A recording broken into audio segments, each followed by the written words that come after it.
mu tànn benn chef de gouvernement bu tudd Ousmane Sonko. Certes, le président de la République il détermine la politique de la nation. mais dafa am kuy exécuter politique boobu. ka koy exécuter mooy Ousmane Sonko. le premier ministre. le premier ministre. du moment où loolu am na dafa ne askan wi képp koo xam ne da nga fay def crime économique. dinañ ko jëli dinañ la topp sa dernier retranchement. loolu lañ waxoon ak askan wi. askan wi ànd leen fal leen ñoom ñaar. ñi fi def crime de sang la même chose askan wi ànd ci loolu yépp kon bu ñu demee Sénégal nekk ci situation bii réew mi de moom la ñuy wax Sénégal. 196 722 kilomètres carrés. suñuy superficie maritime toll ci 212 ou 15 kilomètres carrés. kon am nañu géej am nañu suuf. ci suuf soosu ak géej googu réew moomu lañ naan maintenant dugg na ci cercle restreint des pays producteurs de gaz. ndeke réew mi am na pétrole am na gaz. réew moomu la ñuy wax ni am na or. réew moomu am na zircon. réew moomu am na fer. réew moomu am na lithium réew moomu am na manganèse. réew moomu géejam yaatu na torop. réew moomu am na phosphate. ay réserve phosphate am toll ci plus de 1,4 milliard tonnes de phosphate prouvé. réew moomu moo nekk 3e ou 4e pays. producteur de zircon réserve yi toll ci 3,2 milliards de tonnes. kon bu fekkee ni tey potentiellement. du ma ñëw ci yeneen yaa du ma ñëw ci ay basalte yeeg calcaire yeeg ñoom seen. loolu c'est juste maa lim juróom-ñeent yooyu noonu rek. kon potentiellement Sénégal am na pays yoo xamante ni lu ci gën a bëri Sénégal leen gën a riche. géologiquement. mais malheureusement li ma lim nii yëpp amul leen luñ ci mës a téyel suñu bopp dañ ko doon jaayee en brut joxe en brut. wut ci benn 5% 10% loolu la ci Sénégal mës a am. ñu am ay nit yu taxaw ni à partir de maintenant loolu day dakk parce que dañuy soxla souveraineté énergétique dañuy soxla souveraineté alimentaire dañuy soxla souveraineté institutionnelle loolu la ñuy wax fulla fayda loolu la ñuy wax patriotisme. patriotisme boobu nag du wax jëf la jëf boobu da ngay marquer sa empreinte. kon du populisme ñi doon wax naan populisme. am na ñu taxawoon ni contrat yi kenn mënu koo laal dañuy wax lu leen neex léegi xam nga lan la ñu mujjee ak yéen du ñu am ñoo xamante ni ñoo leen di jàppale pour ñu exploiter ko. xam nga kon wax toxu na kay ndax ñoo noonu kenn mënul exploiter kenn mënul renégocier contrat yi nga xam ne def nañ ko dama wax sànq homonyme ni la. dafa am contrat yoo xam ne dañ koo reprendre. contrat yi ngay dégg yépp Sénégal moom moo la koy jox yow multinational pour dire ni la exploiter ko 15 ans ou le 20 ans ou le 25 ans ou le sax 50 ans. loolu la ñuy contrat de concession. dama la ko jox ci diir bii contrat de concession boo gis nag am na ay clause de révision. dafa am looy ay charte yooy respecté yow multinational bi man état ma am lu ma respecté ku nekk respecté say engagement ñu dem ci liñ ci war a dem. ku respecté wul. engagement yooyu ci keneen ki am na droit teg la ay daan ou bien ñu rompre le contrat kon ci foofu la ñu toll ñun dañoo gëm ni tout ce qui appartenait à l'État et qui avait échappé à l'État va revenir à l'État comme dañoo bëgg mu revenir à l'État te état boobu mooy Sénégal parce que sur l'article 25 de la Constitution du Sénégal on nous dit que les ressources naturelles appartiennent au peuple. Du moment où les ressources naturelles appartiennent au peuple kon lépp lu ñu mën a jëlaat nga xam ni peuple bi dina ci gis boppam on le fera.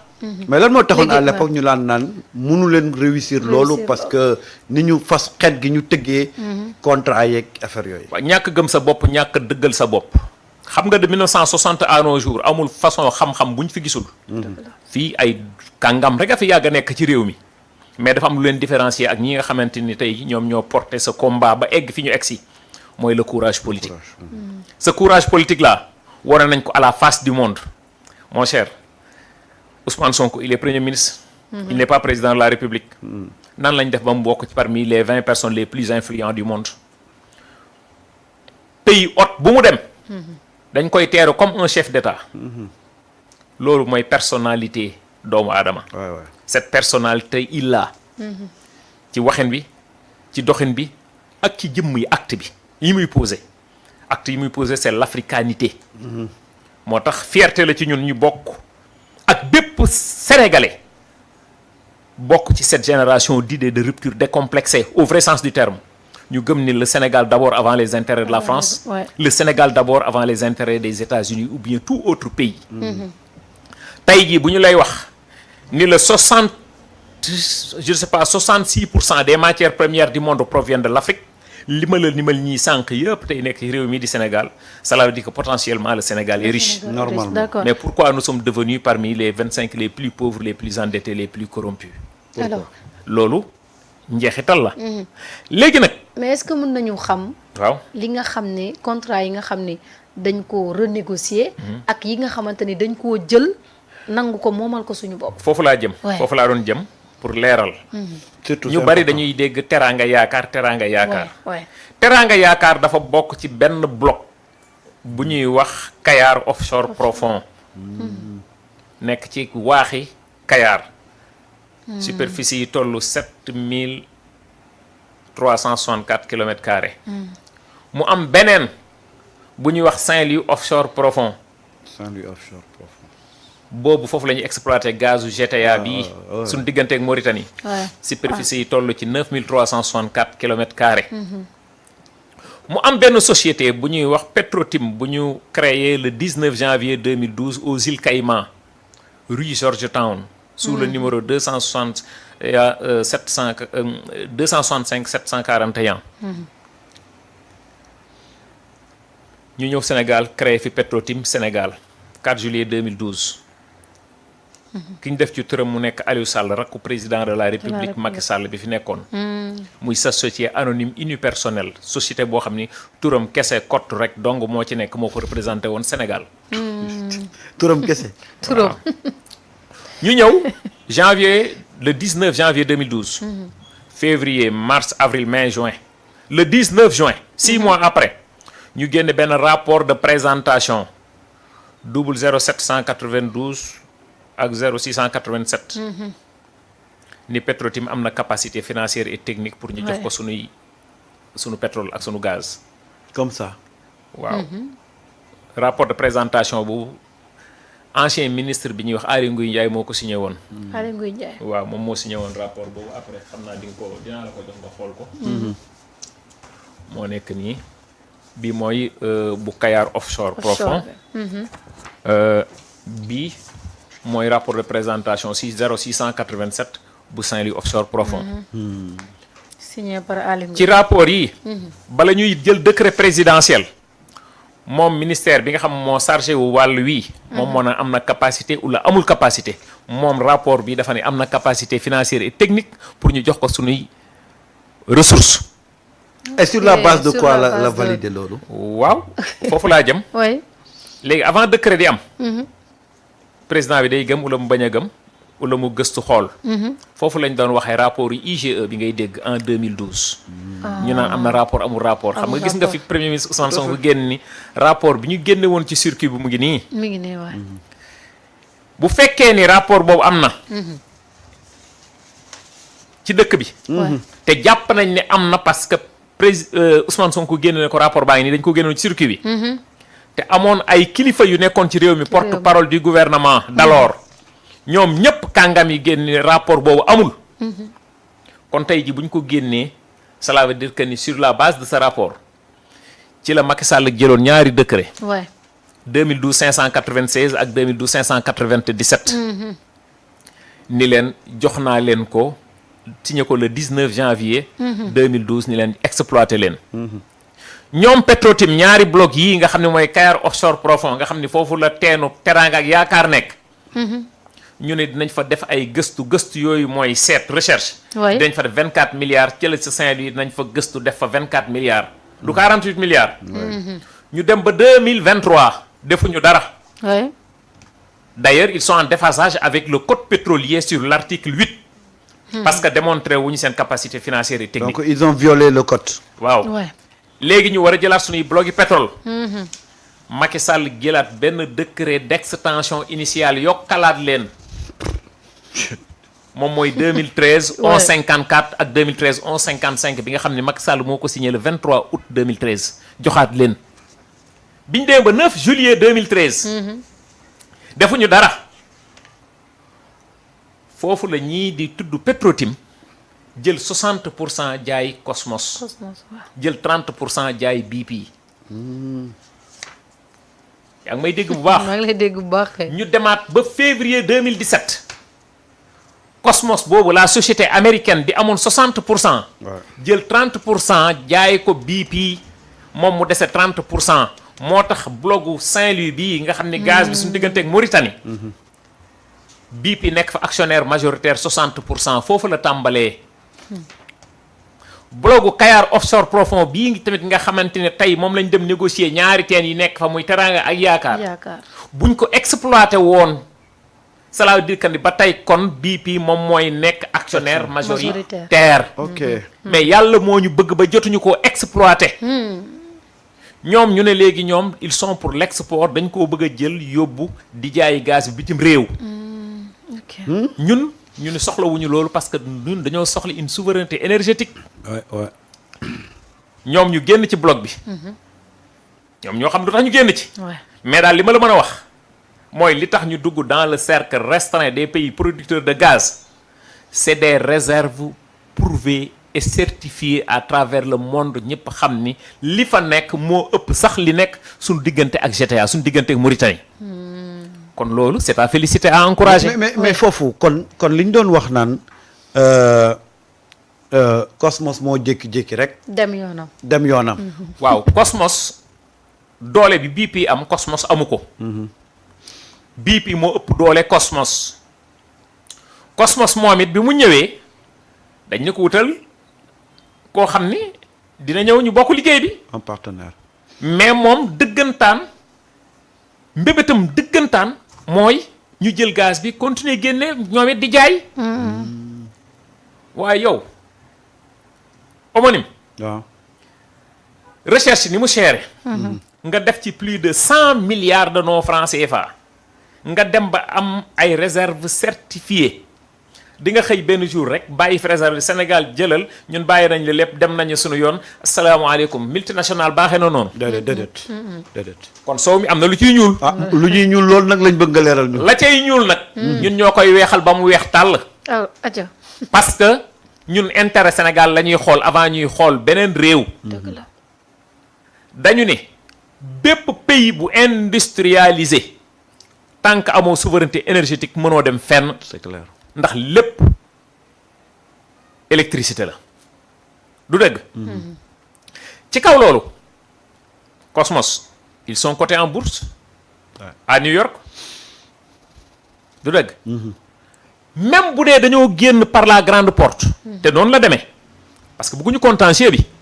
ñaar rek moomoon sorti par la grande porte ñu waxtaan à l'amiable nga génn ou la ñu dem contentieux et ñun nous étions prêts pour les deux.